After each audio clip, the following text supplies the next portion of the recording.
हिंदू धर्म में जब किसी व्यक्ति की मौत हो जाती है तो उसके परिजन घर में गरुड़ पुराण का पाठ करवाते हैं। माना जाता है कि 13 दिनों तक मृतक की आत्मा अपने परिजनों के बीच ही रहती है। ऐसे में उसे भी गरुड़ पुराण सुनने को मिलता है। इसे सुनने से आत्मा को सद्गति प्राप्त होती है। मृत्यु के बाद गरुड़ पुराण पाठ सुनने की इस प्रथा के कारण लोग यही समझते हैं कि गरुड़ पुराण में सिर्फ मृत्यु और मृत्यु के बाद के ही स्थिति का वर्णन मिलता है, लेकिन ऐसा नहीं है। गरुड़ पुराण में ऐसा बहुत कुछ है जिसके बारे में आप नहीं जानते। इसीलिए इसे सुनने से पहले या गरुड़ पुराण के विषय में कुछ भी कहने से पहले ये समझना जरूरी है कि आखिर इसमें है क्या। गरुड़ पुराण में 19,000 श्लोक कहे जाते हैं, लेकिन वर्तमान के समय में उपलब्ध पांडुलिपियों में लगभग 8,000 श्लोक ही मिलते हैं।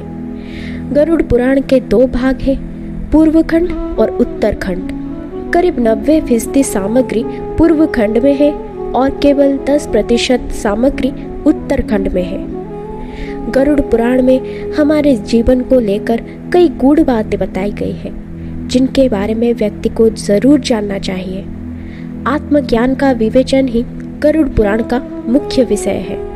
तो भी चलिए जानते हैं कि क्या क्या लिखा गया है गरुड़ पुराण में। ज्यादातर लोग मानते हैं कि गरुड़ पुराण में सिर्फ स्वर्ग, नरक, मृत्यु और मृत्यु के बाद की स्थितियों के बारे में बताया गया है, लेकिन ऐसा नहीं है।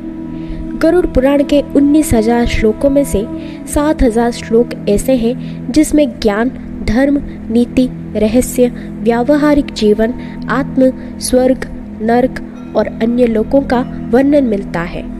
इसका उद्देश्य व्यक्ति को भक्ति, ज्ञान, वैराग्य, सदाचार, निष्काम कर्म की महिमा बताने के साथ सर्वसाधारण को यज्ञ, दान, तप, तीर्थ आदि शुभ कर्मों का महत्व समझाना होता है। इसमें आयुर्वेद और नीतिशास्त्र जैसे विषयों का भी वर्णन किया गया है। इसके अलावा कर्मों के आधार पर मृत्यु के बाद की स्थितियों का वर्णन किया गया है। क्या है गरुड़ पुराण? गरुड़ पुराण के अधिष्ठात्र देव भगवान विष्णु को कहा गया है। कहा जाता है कि एक बार भगवान विष्णु के वाहन गरुड़ ने नारायण से प्राणियों की मृत्यु, यमलोक की यात्रा, नरक योनियों तथा सद्गति के बारे में अनेक रहस्य युक्त प्रश्न पूछे थे। भगवान विष्णु ने गरुड़ के उन सभी प्रश्नों का विस्तार पूर्वक उत्तर दिया था। इन्हीं प्रश्नों और उत्तरों की श्रृंखला से गरुड़ पुराण को तैयार किया गया है। जानिए गरुड़ पुराण का उद्देश्य। मृत्यु के बाद गरुड़ पुराण सुनने का उद्देश्य सिर्फ इतना है कि सर्वसाधारण को ये पता चले कि कौन सा रास्ता धर्म का है और कौन सा अधर्म का। ये जानकर व्यक्ति आत्म मंथन करे और स्वयं को सत्कर्मों की ओर लेकर जाए। इसके अलावा ये भी मान्यता है कि गरुड़ पुराण का पाठ सुनने से मृतक आत्मा को शांति मिलती है और उसे मुक्ति का मार्ग पता चल जाता है। इसके बाद वो संताप को भूलकर प्रभु के बिताए मार्ग की ओर अग्रसर हो जाती है। ऐसे में आत्मा को प्रतियोनि से मुक्ति मिलती है और वो सद्गति को प्राप्त करता है। तो फिर आज के ये वीडियो आपको कैसा लगा हो हमें कमेंट्स करके ज़रूर बताइएगा, और आगे भी इसी तरह के वीडियोस देखने के लिए हमारे चैनल को प्लीज़ सब्सक्राइब करते हैं। तो फिर मिलते हैं अगले एक वीडियो में।